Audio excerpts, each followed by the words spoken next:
Madagascar, blocage des négociations entre le président de transition Andry Rajoelina et les trois anciens présidents. Le président Rajoelina qui refuse un partage du pouvoir, en tout cas c'est ce qu'il dit, qui lui serait imposé par ses trois prédécesseurs.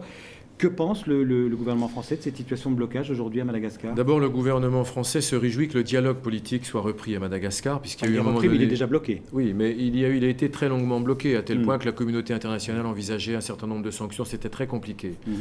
Andry Rajoelina a été installé par la communauté internationale d'une manière officielle comme le président de la transition et chef de l'État pendant toute cette période. Ça, c'est fait.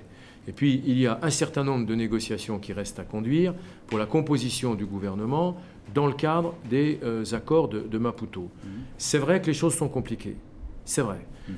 Il y aura le 17 décembre un nouveau groupe international de contact où nous serons. J'y serai, c'est à la fin de la semaine, pour essayer de sortir de la crise avec un accord général.